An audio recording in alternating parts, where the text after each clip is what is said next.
Magandang hapon sa inyo lahat. Ito po si Herbert Curia, author, promoter ng Human Rights Promotions. Ang boses ng Human Rights Promotion sa malayang demokrasyang ito, kakibat ang ating pananalig sa ating banal na Panginoon Diyos, banal na Panginoon sa Kristo, at gabay ng kaliwanagan ng banal na Santa Maria, mula sa isyong ating nakalap at babantay sa mabuting mahala, patas na hustisya at karapatang pantao, ay hindi sa issue ng selebrasyon ng Kapaskuhan o celebration ng Christmas this coming December 2025. Merry Christmas and Happy New Year 2025 sa inyong lahat. Advance. So, taon-taon ay pinagdiriwang ng mga Kristiyano Katoliko at iba't ibang Kristiyano ang Kapaskuhan bilang pagunita sa kaarawan ng ating Panginoong Jesucristo. Ang pagsilang ng Panginoong Jesucristo ay mabuting balita para sa lahat sa sangkatauhan sapagkat ang biyayang ito ay ating kaligtasan na pagpapala ng ating Panginoong Diyos at Panginoong Jesucristo. So ito yung ating tinungayang topic ngayon. Ito ay religious rights, kung saan ay pagdiriwang ito ng Kristiyano Katoliko, ng mga Kristiyano ng kaarawan ng banal na Panginoong Jesucristo o ang bugtong na ng ating Panginoong Diyos. Yan. To those who are hindi ito ay isang pagdiriwang o ito ay religious rights ng Kristiyano Katoliko. So kakibat dito ang banal na Santa Maria at si San Jose na nagpakasakit at nagsakripisyo sa pagmamahal nila sa kapwa at pagtupad sa ating banal na Panginoon Diyos sa pagpapalang ito sa sangkatauhan ng ating dapat alalahanin din. Alalahanin din natin ang ating siyempre si Banal na Santa Maria at si San Jose na nagtaguyod at nagsakripisyo ng kanilang buhay para ang Panginoon sa Kristo ay may sakatuparan ng kanyang pagliligtas sa sangkatauhan. So kakibat sila para sa pagliligtas ng sangkatauhan. So ang pagmamahal na ito ng ating Panginoon Diyos ay ating pagdiwang at ang bawat isa ay palaganapin ang pagmamahalan at malasakit sa isa't isa mula sa pagunita na ito ng pagsilang at kaarawan ng ating Panginoong Jesucristo. Ang Human Rights Promotions ay maring sumusuporta sa mabuting pamamahala, patas na hustisya at karapatang bataw. Sa isyong ito ng selebrasyon ng Kapaskuhan, ngayong darating na December 25 ay ating mapagpakumbaba tayong nakikisa sa pagdiriwang ng kaarawan ng ating Panginoon sa Kristo at ating pinasasalamatan ng pagpapalang ito ng ating banal na Panginoon Diyos, banal na Panginoon sa Kristo, at pinasasalamatan din natin ang ating banal na Santa Maria at sakripisyo ni banal na San Jose na ayan, ating pasalamatan ng ating banal na Panginoon Diyos, Panginoon sa Kristo sa kanilang dakilang pag-ibig na ipinagkaloob sa sangkatauhan upang tayo ay bigyan ng pagkataon sa pamamagitan ng banal na Panginoong Jesucristo at kakibat sa kaligtasan ito. Pangunahin ayan sila banal na Santa Maria at banal na San Jose na naging kaakibat nitong upang ang Panginoon sa Kristo ay may sakatuparan ng kanyang ganap na pagliligtas para sa sangkatauhan. So maiting natin pinalalaganap at suportahan ang pamamahala at paghahari ng ating Panginoon Diyos mula sa Panginoong Jesucristo at naway ang lahat ay magpailalim sa ating Panginoong Jesucristo at Panginoon Diyos. Sa pamamagitan ng simbahan ay inihiyag ng paghaharing ito ng ating Panginoon Diyos sa pamamagitan ng Panginoong Jesucristo. Ang Panginoong Jesucristo ay itinalaga upang pagharihan tayo at magbulukurin para sa pananalig at paghahari ng Panginoon Diyos. Yan.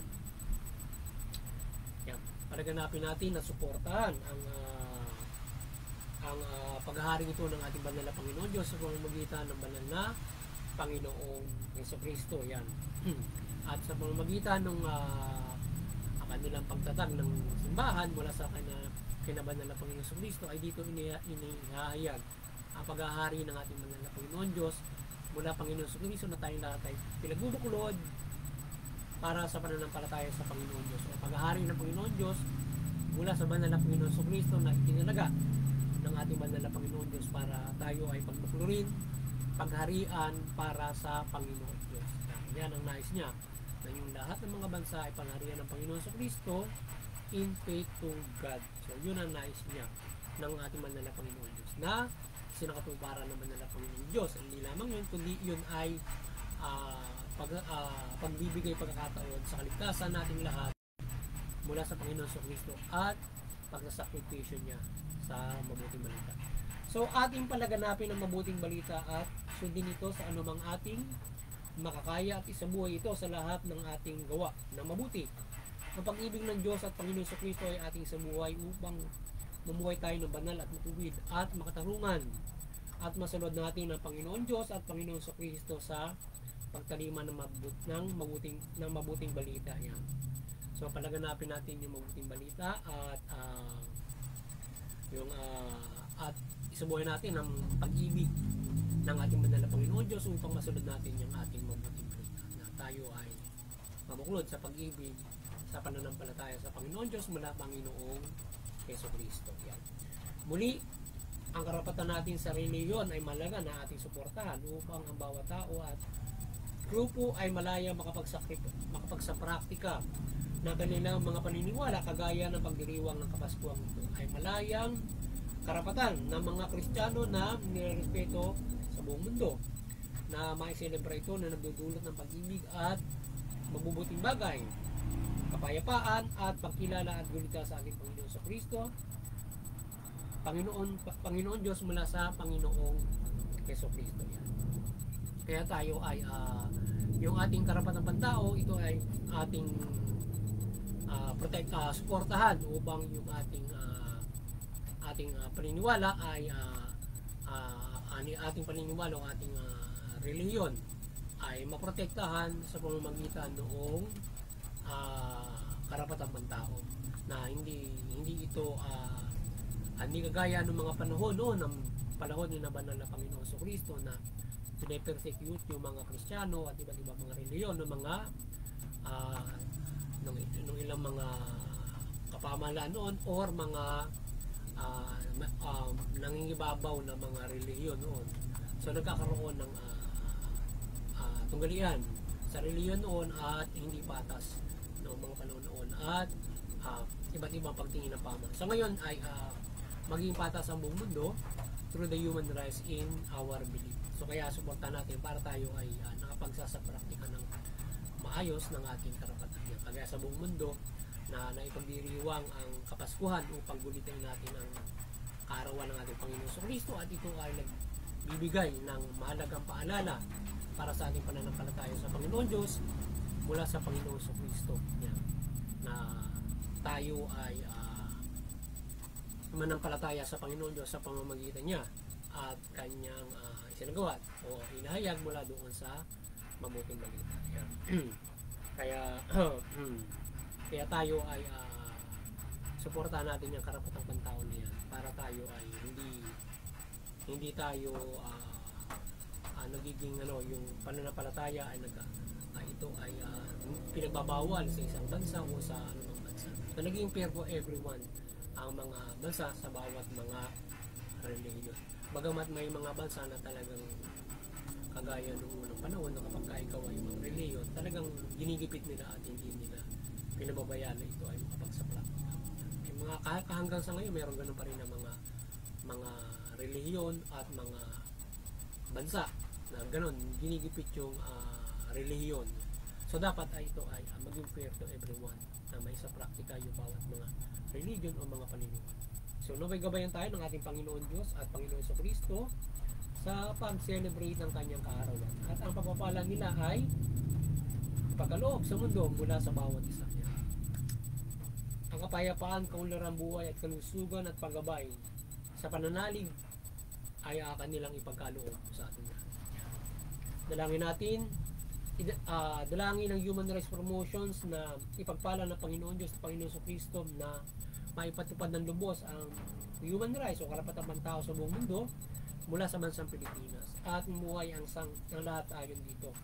So naway gabayan niya patuloy ng pagmimilagro ni Manala Santa Maria sa ating Bible promotions at dito sa ating human rights promotion upang maliwanagan ng lahat na ipatupad ito at mabuting pamamahala. At higit ay may kaya sila sa bumubuklod at pailalim sa pamamahala ng Panginoon Diyos at Panginoong Jesucristo.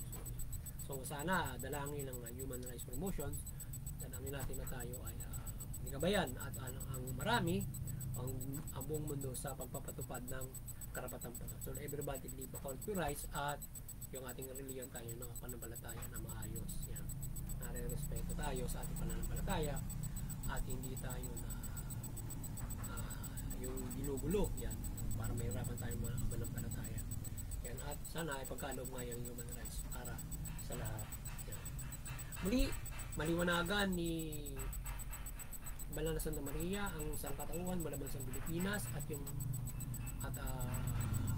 mula doon sa pamalaan at sambayan ng Pilipino o mga mamamayan at yung pamalaan mamahalan ng mabuti, matuwid, tugunin yung karapatang pantao at matwiran ng patas ng hustisya, iwasan yung korupsyon, paglabag sa batas at katiwalian, yan, at inequality in governance at human rights.